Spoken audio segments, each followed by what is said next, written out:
एक बार एक राजा शिकार के उद्देश्य से अपने काफिले के साथ किसी जंगल से गुजर रहा था।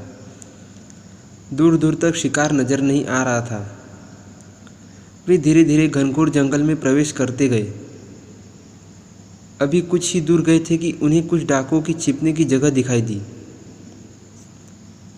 जैसे ही वे उसके पास पहुंचे कि पास के पेड़ पर बैठे हुए तोता बोल पड़ा, पकड़ो पकड़ो, एक राजा आ रहा है, इसके पास बहुत सारा सामान है, लूटो लूटो, जल्दी आओ जल्दी आओ। तोते की आवाज़ सुनकर सभी डाकू राजा की ओर दौड़ पड़े। डाकुओं को अपनी ओर आते देखकर राजा की उसके सैनिक दौड़कर भाग खड़े हुए। भागते भागते कोसों दूर निकल गए। सामने एक बड़ा सा पेड़ दिखाई दिया। कुछ देर सुस्ताने के लिए उस पेड़ के पास चले गए। जैसे ही पेड़ के पास पहुँचे कि उस पेड़ पर बैठा तोता बोल पड़ा, आओ राजन, हमारे साधु महात्मा की कुटी में आपका स्वागत है। अंदर आइए, पानी पीजिए और विश्राम कर लीजिए। तोते की इस बात को सुनकर राजा हैरत में पड़ गया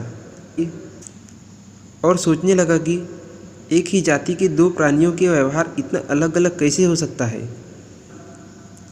राजा को कुछ समझ में नहीं आ रहा था। वह तोते की बात मानकर अंदर साधु की कुटिया की ओर चल गया। साधु महात्मा को प्रणाम कर उनके समीप बैठ गया और अपनी सारी कहानी सुनाई।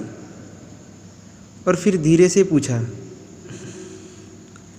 ऋषिवर, इन दोनों तोतों के व्यवहार में आखिर इतना अंतर क्यों है?